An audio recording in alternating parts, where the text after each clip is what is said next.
Halo, hari ini saya lagi di Merauke, tepatnya di mana? Di SP9, tanam milik SP9, Tanam milik SP9, Bamaru. Kampung Ya, Bamaru. ya Bamaru. Nah, Pak Sumarlan ini adalah salah satu petani yang tergolong sukses di daerah sini. Beliau punya banyak lokasi, beliau juga punya penggilingan, kontrol sawahnya juga, keliling-keliling sawah pakai mobilnya keren, Toyota Hilux. Wah, keren. Saya sudah diajak dari pagi keliling-keliling sama Pak Sumarlan ini. Nah, sekarang Pak, kami kan dari Politeknik Pembangunan Pertanian Goa. Nah, Politeknik Pembangunan Pertanian itu nantinya akan menghasilkan petani-petani muda yang modern, Pak. Jadi tidak kayak petani-petani zaman dulu. Ya. Ya. Nah, saya pengen Bapak sebagai salah satu petani sukses kasih pesan buat mahasiswa-mahasiswa di Politeknik Pembangunan Pertanian Goa itu, Pak. Kira-kira kiat-kiat atau pesan-pesan itu seperti apa, Pak? Jadi begini, jadi masalah pertanian itu, kalau dulu memang pertanian itu pertanian itu pekerjaan yang paling susah dan paling susah. Tapi sekarang ini pertanian sudah semua teknologi. Jadi jangan merasa anak-anak kita semua jangan mengharap sekolah itu jadi pegawai kantor, pegawai sipil segala macam, itu nggak usah lari ke situ. Sekarang ini mengarahnya ke pertanian saja. Jadi sektor pertanian saat ini masih menjanjikan, Pak. Menjanjikan sekali, karena apa yang telah kita buat seperti ini pertanian itu bukan di situ itu pekerjaan yang tidak ada hasilnya. Hasilnya itu luar biasa. Nggak ada hasilnya itu karena garapnya cuma sedikit. Kalau garapnya bisa 4-5 hektar itu menjanjikan, itu gajinya lebih daripada pegawai-pegawai yang menengah itu. Jadi standarnya, Pak, 4-5 hektar sudah sangat menjanjikan, Pak. Menjanjikan sekali. Itu gajinya per bulan saya hitung-hitung sudah 5 juta ke atas satu bulannya gajinya petani satu. Kalau sudah 4-5 hektar dengan tanah, dengan alat-alat dan teknologi seperti traktor, seperti alat kuda, seperti air yang kita punya seperti itu menjanjikan sekali. Contoh seperti kita ini sekali garap itu yang kita garap itu kalau 5 hektar saya masih kurang.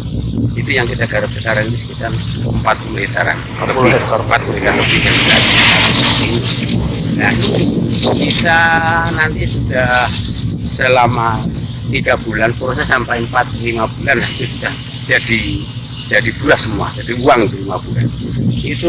Itu hasilnya itu kita hitung per bulan itu lebih dari 7.500.000 per bulan saya gajinya kalau dihitung gaji. Tapi kita kan nggak perlu hitung gaji, yang penting kita ini kebutuhan kita hari-hari sudah bersyukur sekali. Karena kita kalau petani hitung gaji nanti kita malah justru merasa terlalu berdalih untuk administrasinya gitu. Jadi kita pesan di anak-anak kita semua, di anak-anak generasi muda semua, kalau bisa kamu kerja keras, cari pengalaman dulu di tempat kuliahmu atau di tempat bagus sekolahmu, cari pengalaman bukan dalam arti untuk pegawai negeri, tapi bisa masuk di pertanian seperti kita itu. Lebih bagus lagi kalau kalian semua sudah bisa pengalaman sekolah itu bisa tahu langsung diaplikasikan. Ya, jadi bisa tahu bisa tahu hitung, bisa komputer, bisa itu lebih bagus lagi. Saya itu nggak bisa apa-apa. Saya itu hanya SD yang kerja, yang penting asal bisa. Tapi ternyata setelah kita kerja seperti ini hasil juga banyak juga, nggak kayak petani yang hanya 1 hektar 2 hektar. Tapi kalau petani sudah begini sudah cukup lumayan dan bisa hidup bisa menghidupi keluarga. Jadi sekedar informasi juga, Pak Sumarlan ini punya 2 anak yang semuanya juga terjun ke dunia pertanian. Jadi anak petani memang harus jadi petani juga, Pak ya. Jadi kita punya anak ini, saya ini begini. Jadi sedikit perlu kita beritahukan bahwa saya datang di Merauke ini kan baru 93, Pak. Sampai sekarang ini sekitar 24-25 tahun. Dari Jawa saya punya 2 SD sampai sekarang sekarang ini cuma 2 itu nggak tambah lagi, tapi cucu yang banyak. Nah sekarang anak saya semua kita kuliahkan jadi sarjana semua dua-duanya, Pak. Tapi saya pesan sama anak saya, jangan kamu jadi sarjana, harus jadi pegawai negeri. Teruskan perjuangannya Bapak ini jadi petani supaya kamu nanti bisa jadi petani yang handal, petani yang sukses, petani yang bisa manajemen, petani yang bisa menghasilkan hasil yang cukup bagus.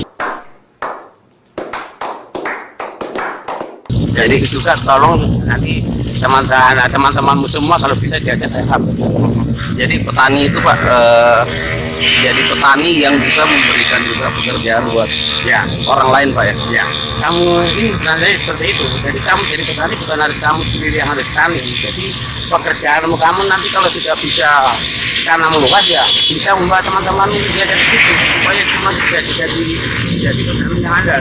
Tapi itu semua anak-anak itu nanti kan kalau sudah bukan mengharap gaji, tapi kamu bisa cari gaji sendiri. Itu yang bisa hidup Bapak ini hidup sejahtera nanti itu ke situ. Dan jangan ragu bekerja di petani ini. Pekerjaan petani adalah pekerjaan mulia. Kamu dapat untung di dunia, kamu nanti akan dapat untung di akhiratmu. Karena apa? Yang kamu tanam ini kan bisa untuk orang banyak, bukan untuk kamu sendiri.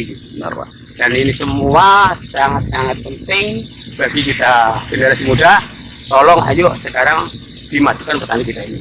Apalagi yang sekarang Pak Kementerian sudah bukan lahan luas seperti ini. Nanti kalau kamu gak masuk di petani, siapa yang garap ini semua? Dan ini Pak Menteri sudah bantukan alat-alat semua. Ada sedikit ya, mungkin alat bantuan masih sedikit kurang cukup lah, tapi nanti kan kamu sendiri bisa jalan dengan alat itu dulu. Benar sekali Pak. Itu nanti itu kamu nanti bisa jadi petani yang betul-betul menghasilkan. Ya, jadi hari ini saya dapat oleh-oleh sangat-sangat berharga dari Merauke, dari tempat yang lumayan jauh dari Goa, dari Politeknik Pembangunan Pertanian. Tapi pesan-pesan dari Pak Sumarlan ini semoga bisa menginspirasi adik-adik mahasiswa yang sementara kuliah dan atau yang mau kuliah di Polbangtan. Semoga mahasiswa maupun calon mahasiswa dapat menjadi petani yang kayak Pak Sumarlan ini. Sukses semua. Terima kasih banyak Pak Sumarlan. Sama-sama Pak. Ya, mari anak-anak kita bikin semangat, dikasih semangat anak kita semua. Keren. Jadi pertanian Indonesia jaya Pak ya. Jaya, harus jaya. Dan itu harus berhasil dan jaya untuk pertanian Indonesia.